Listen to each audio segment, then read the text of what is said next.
दोनों मियाँ बीवी के एक जैसे शौक नहीं होते, लेकिन उज़्मा और नईम की ऐसी जोड़ी बनी है जिसमें जहां नईम साहब को गाने बजाने का और गायकी का शौक है, वहीं उज़्मा साहिबा को भी गाने से उतनी ही मोहब्बत है जितनी नईम साहब से है। इसके लिए वार देंगे हम सब अपनी जान, मेरा देश पाकिस्तान। आज रंजो गम से बसी हूँ, हो रही हूँ मैं दो चार। अस्सलाम वालेकुम, टीवी टुडे डिजिटल के साथ मैं हूं आपकी मेज़बान नूर अमानुल्लाह। नाज़रीन, मेरे साथ आज मौजूद खूबसूरत फैमिली आप लोग देख सकते हैं, जिसमें नईम साहब और उज़्मा की खूबसूरत जोड़ी की दो खूबसूरत प्रोडक्शंस हैं जी। एक का नाम है सरोज और एक का नाम है शाज़िल। हमने हमेशा सुना कि अक्सर औकात आप लोगों की शादी होती है और ऐसी किसी कपल, कोई ऐसा कपल बन जाता है जिसमें दोनों मियाँ बीवी के एक जैसे शौक नहीं होते, लेकिन उज़्मा और नईम की ऐसी जोड़ी बनी है जिसमें जहां नईम साहब को गाने बजाने का और गायकी का शौक है, वहीं उज़्मा साहिबा को भी गाने से उतनी ही मोहब्बत है जितनी नईम साहब से है। तो जी चलते हैं और इनसे जानते हैं कि म्यूज़िक फैमिली आखिर कैसे तकमील में आई। अस्सलाम वालेकुम सलाम। कैसी हैं उज़्मा साहिबा? जी शुक्र है खुदा उनका ठीक। उज़्मा, हमें बताएं कि आमतौर पर इस तरह की फैमिली प्रोड्यूस होती नहीं है जैसी आप लोगों की फैमिली है, मतलब आइडियल फैमिली, और जैसा शौक शौहर को वैसा ही शौक बीवी को और वैसे ही आगे बच्चों में भी शौक ट्रांसमिट हुआ। तो क्या कहती हैं ये सब, मतलब कैसे ये बनी? ये गॉड गिफ्ट है खुदा उनकी तरफ से। यानी माँ बाप का गिफ्ट नहीं है? माँ बाप का भी है। सही। जी तो क्या शौक, कितनी एज से, शादी से पहले भी ऐसे ही गायकी का शौक रखती थी? जी। तो क्या सोचा था कोई ऐसा लाइफ पार्टनर मिलेगा जो ये सब कुछ अलाउ करेगा, और ना सिर्फ अलाउ करेगा बल्कि इतना पसंद करेगा? कभी भी नहीं सोचा था मैंने।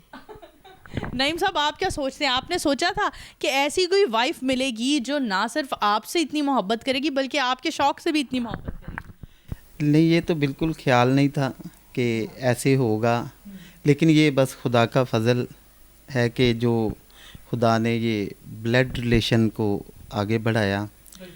और ये जो हमारा शौक़ था वो मेरी मिसेस भी मुझे ऐसे ही मिली, और वो जो हमारा म्यूज़िक का शौक़ था वो बच्चों में ट्रांसफ़र हुआ, और अब शुक्र है खुदा का कि बच्चे कर रहे हैं।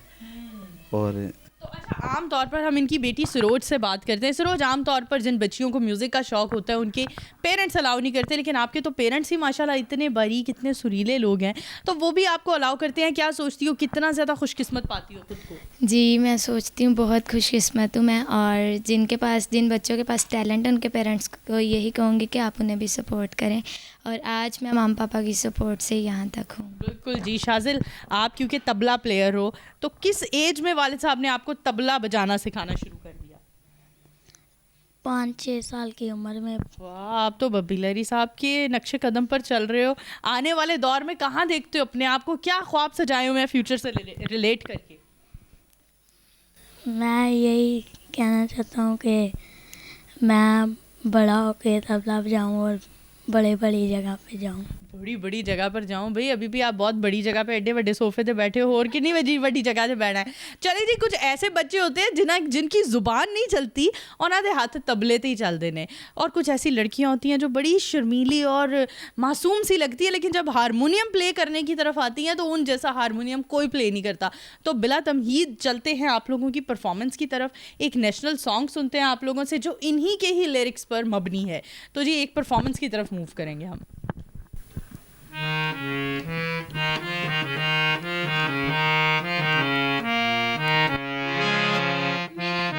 पाकिस्तान मेरी जान मेरी पहचान, मेरा देश पाकिस्तान मेरी जान मेरी पहचान।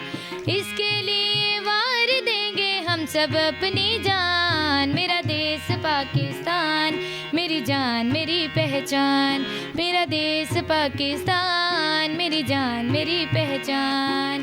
पाकिस्तान जिंदाबाद, पाकिस्तान जिंदाबाद, पाकिस्तान जिंदाबाद, पाकिस्तान जिंदाबाद। मेरा देश पाकिस्तान मेरी जान मेरी पहचान, मेरा देश पाकिस्तान मेरी जान मेरी पहचान। क्या क्या बात है, बहुत खूब। ਜਿਸ ਤਰ੍ਹਾਂ ਨਈਮ ਸਾਹਿਬ ਤੇ ਉਜ਼ਮਾ ਸਾਹਿਬਾ ਤੁਸੀਂ ਬੈਠੇ ਹੋ, ਤੁਹਾਡੇ ਤੇ ਚਾਈਲਡ ਲੇਬਰ ਵਾਲੇ ਪਰਚਾ ਕਰ ਦੇਣਗੇ ਚਾਈਲਡ ਤੋਂ ਲੇबर कराने दे कि आप आराम नाल बैठे हो। मतलब इस सारी कंपोजिशन के पीछे आप दोनों की क्या मेहनत रही? बस ये कंपोजिशन मेरे भाई हैं पास्टर कामरान यूसुफ साहब, उनकी है, और लिरिक्स मेरे हैं। बस वो बच्चे जब गाते थे तो किसी से रिक्वेस्ट करनी पड़ती थी कि हमें लिरिक्स दें। वो ये 14 अगस्त बहुत करीब था 2020 में, तो मैंने एक दोस्त थे, उनसे रिक्वेस्ट की, लेकिन वो कोई रिस्पॉन्स ना उन्होंने दिया। फिर मैंने खुदा से ही मांगा, तो बस फिर ये पूरा एक जो नेशनल शायरी आप लोगों की आपको इल्हाम हो गई एक तरह से। अच्छा, इससे कबल आप क्या करते हैं? इसके अलावा, इस प्रोफेशन के अलावा आप क्या करते हैं? इसके अलावा मैं एक नाबीना बच्चों का अदारा है पाकिस्तान में, बहुत खूबसूरत अदारा है, Aziz Jahan Begum trust institute for the blind, उसमें जॉब करता हूँ। तो उसके बाद फिर बच्चों को साथ ही बस टाइम स्पेंड करता हूँ। चलिए जी, वो तो आपके टोटल कितने बच्चे हैं? मेरे 4 बच्चे हैं। अच्छा, ये कहते हैं इतना टाइम स्पेंड करते हैं, तो सिर्फ 4 बच्चे हैं? मतलब टाइम स्पेंड करने के बाद तो ज़्यादा बच्चे होने चाहिए। अच्छा उस्मा साहिबा, आप इस सारी कंपोजिशन के पीछे, औरत तो वैसे ही रीढ़ की हड्डी का रोल प्ले करती है ना किसी भी ख़ानदान में, तो इस कंपोजिंग में आपकी क्या मेहनत रही? मैं भी इनके साथ ही होती हूँ ਇਹਨਾਂ ਨੂੰ ਚਾਬੀ ਦਿੰਦੇ ਰਹਿੰਦੇ ਹੋ ਕੰਮ ਕਰਨ ਲਈ जी ऐसे। अच्छा उस्मा साहिबा, ये सारी, क्योंकि ये बड़ी खूबसूरत फैमिली है, बच्चे बहुत अच्छे हैं, बहुत टैलेंटेड हैं, नईम साहब ने जो बात की लिरिक्स की बहुत ज़बरदस्त है, लेकिन उस्मा साहिबा आपसे हम आपकी आवाज़ में कुछ सुनना चाहते हैं। कोई 2 बोल, कोई एक शेर हमें भी आप किसी गाने का आज रंजो गम से बसियों हो रही हूँ मैं 2 चार, आज रंजो गम से बसियों हो रही हूँ मैं 2 चार, आस है खुदा की, आस है खुदा की, मैं कर रही हूँ इंतजार, आज रंजो गम से बसियों हो रही हूँ मैं 2 चार, आज रंजो गम से बस,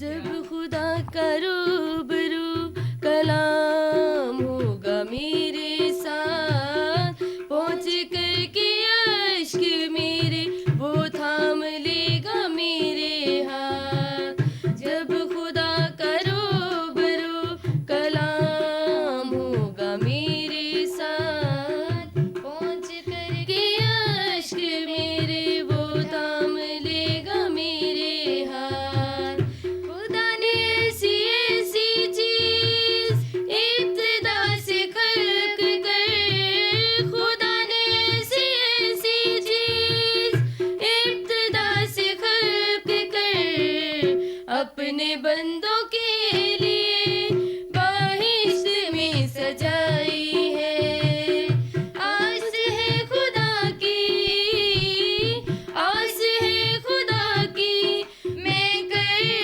रही हूँ इंतजार, आज रंजो गम से बस। क्या बात है, क्या खूबसूरत। ना सिर्फ आप लोगों ने एक खूबसूरत शेर का और एक खूबसूरत गाने का इंतखाब किया, बल्कि आप लोगों की आवाज़ें भी बहुत खूबसूरत हैं। नईम साहब, आखिर में कोई मैसेज देना चाहते हो? पाकिस्तान में टैलेंट की कोई कमी नहीं है, और इसके साथ साथ हर कोई एक ये गिला और शिकवा भी करता है कि जहाँ पाकिस्तान में टैलेंट की कोई कमी नहीं है, वहीं पाकिस्तान में टैलेंट की कोई कदर भी नहीं है। तो आप क्या कहना चाहेंगे? पाकिस्तान के तमाम मज़ाहिब के लिए जिनके बच्चों में टैलेंट है, वो बेशक जैसा भी टैलेंट है, गेम्स का है या नात ख़ां हैं, नूखा ख़ां हैं, जैसे भी हैं, अगर उनके माँ बाप उन्हें इस वजह से सपोर्ट नहीं करते कि ये ऐसे करते हैं, तो मैं तमाम माँ बाप से रिक्वेस्ट करूँगा कि अपने बच्चों को सपोर्ट करें, उनके अंदर जो टैलेंट है, ताकि वो पाकिस्तान के लिए काम करें। बिल्कुल जी, इसी इसी मैसेज के साथ वाइंड अप की तरफ चलेंगे कि अपने बच्चों में जो भी टैलेंट आप लोग देखते हैं उसे बजाय डिग्रेड करने के आप लोगों को पॉलिश करना चाहिए। और अपने बच्चों को अगर वालिदैन सपोर्ट नहीं करेंगे तो फिर दुनिया में से कौन आएगा सपोर्ट करने के लिए। तो इस हैप्पी म्यूजिक फैमिली की वीडियो से फिलहाल अपनी मेज़बान को दीजिए इजाज़त। दोबारा नई वीडियो के साथ आप लोगों की खिदमत में हाजिर होंगी, तब तक के लिए अल्लाह हाफिज़।